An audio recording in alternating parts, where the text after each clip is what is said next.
રાજકોટથી મહત્વના સમાચાર સામે આવ્યા જ્યાં પાયલ હોસ્પિટલમાં સીસીટીવી લીક થવાનો મામલો સામે આવ્યો છે।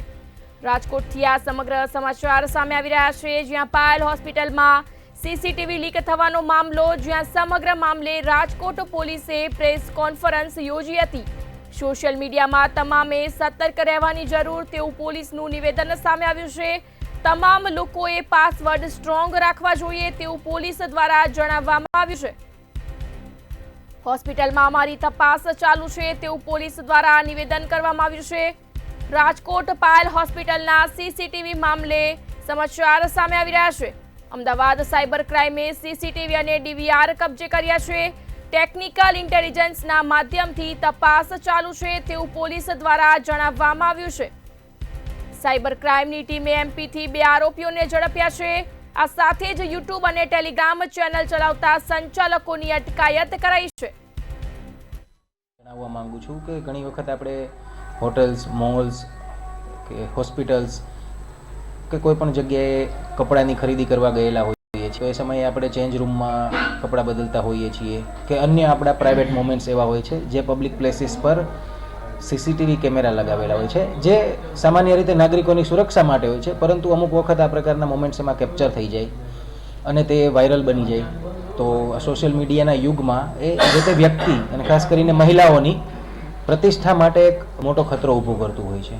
તો આવી સ્થિતિમાં મહિલાઓએ ખાસ કરીને શું ધ્યાન રાખવું જોઈએ? સૌથી પહેલાં તો કોઈ પણ જગ્યાએ આપણે ચેન્જ રૂમમાં જઈએ છીએ કે મોલ્સમાં ક્યાંય પણ છીએ કે વોશરૂમ કે કોઈ યુઝ કરીએ છીએ તો એ જગ્યાએ એક વખત ખરાઈ કરી લેવી કે કોઈ અસામાજિક તત્વો દ્વારા હિડન કેમેરા લગાવવામાં આવેલા છે કે નહીં, કે જેના લીધે આપણી ગરિમા પર પ્રહાર થઈ શકે છે। તો એ એક ખાસ કાળજી રાખવી કે સચેત રહી અને આ પ્રકારની કોઈ પણ ઘટના જો દેખાય છે કે અહીંયા હિડન કેમેરા લગાવેલા છે તો ત્યાં જે મોલ કે કોઈ બી સંસ્થા છે તેના માલિકને જાણ કરવી અને ઉપરાંત પોલીસ સ્ટેશનમાં આની ફરિયાદ તાત્કાલિક નોંધાવી દેવી, જેથી કરીને આ પ્રકારની અસામાજિક પ્રવૃત્તિઓ ઉપર આપણે પ્રહાર કરી શકીએ અને તેમને નાબૂદ કરી શકીએ। આ સિવાય આપણે વાત કરીએ તો CCTV, wifi, social media accounts છે, એના પરથી પણ આપની માહિતી ઘણી વખત ફેક ફોટો, મોફ્ડ ઇમેજીસ બની અને વાયરલ થઈ જતી હોય છે। તો આવા કિસ્સામાં શું કરવું જોઈએ કે આપણા ઇન્સ્ટાગ્રામ છે, ફેસબુક એકાઉન્ટ્સ છે, એમને સૌથી પહેલાં તો આપણે પ્રાઇવેટ એકાઉન્ટ્સ તરીકે રાખવા જોઈએ।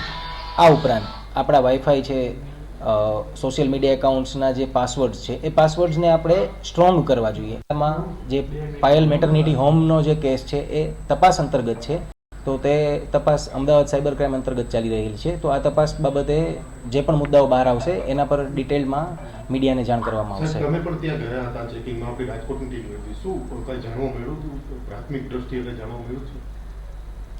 શેની તપાસની પૂછો છો વાત?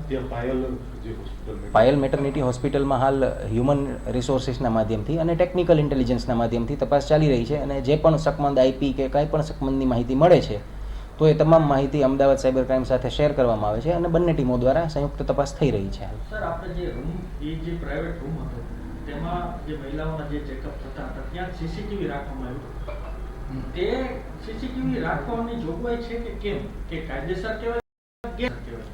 એના પર તપાસ આગળ વધશે એટલે ડિટેલમાં ટિપ્પણી કરવામાં આવશે એ મુદ્દા પર।